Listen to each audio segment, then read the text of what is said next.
Hello guys, ಇವತ್ತು ನಾವು ಬೆಂಗಳೂರಲ್ಲಿ ಡಾರ್ಮೆಟ್ರಿ ಮಾಡೋದು ಯಾವ ಥರ ಅಂತ ಈ ವಿಡಿಯೋ ಮಾಡ್ತಾ ಇದ್ದೀನಿ. ಇದು ಕ್ರಾಂತಿವೀರ ಸಂಗೊಳ್ಳಿ ರೈಲ್ವೆ ಸ್ಟೇಷನ್. ನೋಡಿ, ಟ್ರಾವೆಲ್ ಮಾಡ್ಕೊಂಡು ಬಂದು ಒಂದು ವೇಳೆ ನಾವು ಬೆಂಗಳೂರಿಗೆ ಬಂದರೆ ಅಲ್ಲಿ ಉಳ್ಕೊಳ್ಳೋಕೆ ವ್ಯವಸ್ಥೆ ಇದ್ದರೆ ಎಷ್ಟು ಚೆನ್ನಾಗಿರುತ್ತೆ ಅಲ್ವಾ. ಅದು ಜಸ್ಟ್ 225 ರೂಪಾಯಿಗೆ ಸಿಗ್ತಾ ಇದೆ.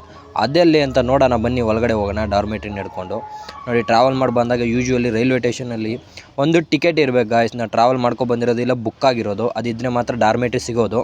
ನೋಡಿ, ಇಲ್ಲಿ ಎಲ್ಲ ಹೊರಗಡೆ ನಿಂತಿರೋದು, ಮಲಗಿದ್ದಾರೆ ಸ್ವಲ್ಪ ಜನ. ಯಾಕಂದರೆ ಅಲ್ಲಿ ನಾವು ಅಮೌಂಟ್ ಕೊಟ್ಟು ಮಾಡೋಕ್ಕಾಗದೇ ಇರ್ಬೋದು, ಅದಕ್ಕೋಸ್ಕರ. ಈ ಕಡಿಮೆ ರೇಟ್, ಇನ್ನೂ ಕಡಿಮೆ ರೇಟಿಗೆ ಸಿಕ್ಕಿದ್ರೆ ತುಂಬ ಜನ ಅಲ್ಲಿ ಅಫೋರ್ಡ್ ಮಾಡ್ಕೊಂಡು ತೊಗೊಳ್ತಾಯಿದ್ರು. ನೋಡಿ, ಎಲ್ಲ ಹೊರಗಡೆನೇ ಮಲಗಿದ್ದಾರೆ, ತುಂಬ ಕಷ್ಟ ಆಗುತ್ತೆ. ಇಲ್ಲಿ ಮಡಗಿದ್ರೆ ಸೇಫ್ಟಿ ಇರೋಲ್ಲ. ಒಂದು ಮೊಬೈಲ್ ಎತ್ಬಿಡ್ಬೋದು, ಏನಾದ್ರು ಡಾಕ್ಯುಮೆಂಟ್ ಕಳೆದೋದ್ರೆ ಯಾರೂ ಜವಾಬ್ದಾರಿ ಇರೋಲ್ಲ. ನೋಡಿ, ಇದು ಡಾರ್ಮೆಟ್ರಿ ಇರೋದು ಫಸ್ಟ್ ಫ್ಲೋರಲ್ಲಿ. ನೋಡಿ, ಸ್ಟೆಪ್ಸ್ ಹತ್ಕೊ ಹೋಗಬೇಕು. ಅಲ್ಲಿ ಗರ್ಲ್ಸ್ಗೆ ಸಪ್ರೇಟ್, ಬಾಯ್ಸ್ಗೆ ಸಪ್ರೇಟ್ ಇದೆ. ಫ್ಯಾಮಿಲಿನೂ ಕೂಡ ಹೋಗ್ಬೋದು, ರೂಮ್ ಪರ್ಚೇಸ್ ಮಾಡ್ಬೋದು. ಸೊ ಇಂಡಿವಿಜುವಲ್ ಬೆಡ್ ತೊಗೊಂಡ್ರೆ 225 ರೂಪಾಯಿ ಆಗುತ್ತೆ. ನೋಡಿ, ಇಲ್ಲಿ ಹೋಗ್ಬೋದು. ಇದು ಗರ್ಲ್ಸ್ಗೆ ಈ ಕಡೆ ಇದೆ, ಬಾಯ್ಸ್ಗೆ ಮುಂದೆ ಹೋಗಬೇಕು. ಅದು ಏನೇನು ಬೇಕು ಅಂದರೆ ಡಾಕ್ಯುಮೆಂಟ್, ಆಧಾರ್ ನಂಬರ್ ಇರಬೇಕು, ಮತ್ತು ನಾವು ಟ್ರಾವೆಲ್ ಮಾಡ್ಕೊಂಡು ಬಂದಿರೋ ಟಿಕೆಟು ಅಥವಾ ಟ್ರಾವೆಲ್ ಬುಕ್ಕಿಂಗ್ ಆಗಿರೋ ಟಿಕೆಟು, ಇದೆರಡು ಕಂಪಲ್ಸರಿ ಇರಲೇಬೇಕು. ಆಗ ಮಾತ್ರ ಅವರು ಡಾರ್ಮೆಟ್ರಿ ಕೊಡೋದು. ನಾನ್ ಎ ಸಿ ಇರುತ್ತೆ.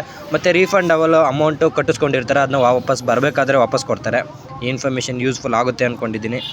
ನೋಡಿ, ಅವರು ಅಮೌಂಟ್ ಕಟ್ಟಿಸ್ಕೊಂಡಿತ್ತಲ್ಲ, ರೀಫಂಡ್ ಆಗಲೇ ಆಗುತ್ತೆ ಅದು. ಸೊ 225 ರೂಪಾಯಿಗೆ ನಾನ್ ಎ ಸಿಲಿ ಬೆಡ್ ಸಿಗುತ್ತೆ. ಈ ಇನ್ಫಾರ್ಮೇಷನ್ ಯೂಸ್ಫುಲ್ ಆಗಿರುತ್ತೆ ಅಂದ್ಕೊಳ್ತೀನಿ. ಚೆನ್ನಾಗಿರೋ ಲೈಕ್ ಮಾಡಿ, ಶೇರ್ ಮಾಡಿ, ಸಬ್ಸ್ಕ್ರೈಬ್ ಮಾಡಿ.